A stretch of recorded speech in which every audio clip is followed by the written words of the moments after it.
Alors, un petit point sur le classement, donc évidemment Lewis Hamilton caracole en tête, il a marqué 26 points, le nombre maximum de points. Encore une fois, vu qu'il a fait le meilleur tour aussi, 322 points, c'est juste énorme. Je crois que c'est la saison la plus dominatrice qu'il ait fait de sa carrière, hein. Pour l'instant, Hamilton, c'est juste monstrueux ce qu'il est en train de faire là. Donc Bottas, il est relégué à 73 points là de tête, ouais c'est ça, 73 points. Donc facilement, il reste 5 courses, on voit mal comment Lewis Hamilton pourrait perdre ce titre, hein. Là franchement, à moins de qu'il se blesse ou qu'il participe pas aux 5 prochaines courses, honnêtement, il peut que gagner ce Grand Prix, hein. Sur cette saison, je veux dire. Donc Leclerc, il marque 15 points, 215 points le pilote monégasque. Bon, il y avait quelques espoirs encore avant la Russie qui remonte sur Hamilton ou même sur Bottas, mais là c'est cuit, hein.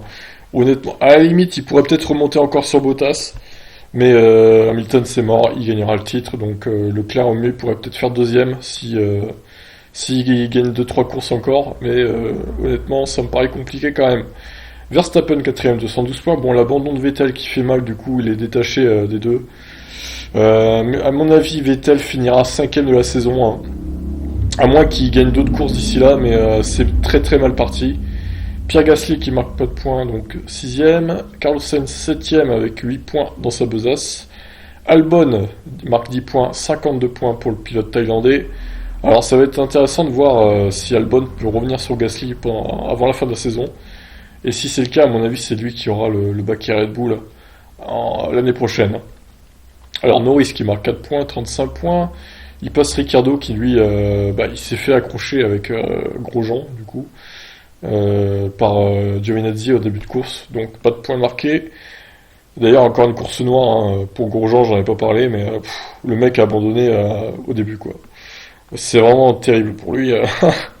Pour une fois que c'était pas de sa faute en plus. Hülkenberg, un point de marqué, donc 11e. Il est à égalité avec Ricciardo d'ailleurs, Hülkenberg, les deux pilotes Renault au même nombre de points. Ça va être intéressant de voir qui finira devant l'autre à la fin de la saison.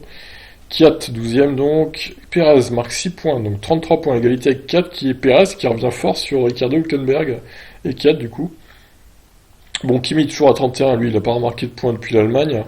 Non, depuis la Hongrie plutôt. Donc ça commence à dater. Magnussen il marque 2 points quand même, le pilote danois. Ça fait toujours 2 points de plus pour As, mais bon, c'est pas brillant, hein.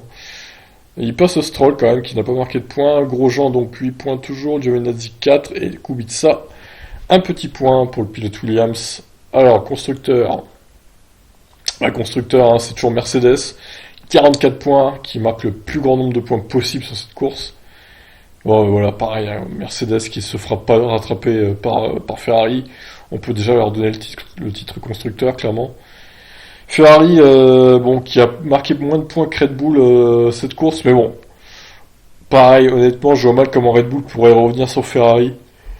Pour moi, les jeux sont faits pour les 4 premiers même, parce que McLaren a marqué 12 points. Je vois mal comment Renault peut revenir sur McLaren. McLaren qui fait une bonne saison hein, quand même. 101 points, c'est pas mal. Bon, évidemment, ils sont encore très loin du top 3, mais ça, c'est mieux que d'habitude leur saison. Ils font une saison bien plus consistante que les autres années, et j'ai hâte de voir McLaren Mercedes le retour en 2021. Ça promet, ça promet. Donc Renault 68 points, un point seulement sur cette course. Toro Rosso 55 points, Racing Point, attention, hein, qui revient sur Toro Rosso, plus que 3 points. Alfa Romeo 0 points marqué, As qui marque 2 points. Alors est-ce que As pourrait revenir sur Alfa Romeo? C'est peut-être possible si la poisse arrête d'attaquer Romain Grosjean et qu'il se met à marquer des points. C'est possible, parce que là ils en ont marqué 2, donc il reste 5 courses. Peut-être que As pourrait marquer des points aux États-Unis sur leur course à domicile. À voir, c'est pas impossible qu'ils reviennent sur Alfa Romeo avant la fin de la saison en tout cas. Et Williams donc ferme la marche avec un petit point. Sur ce, je vous laisse. Et on se retrouve pour le Grand Prix du Japon. L'horaire sera assez matinal. Par contre, je pense que ça sera autour de 7h du mat. Donc ça sera dans 2 semaines. Ça sera le 13 octobre 2019 donc. Sur ce, je vous laisse. N'hésitez pas à réagir. Ciao ciao.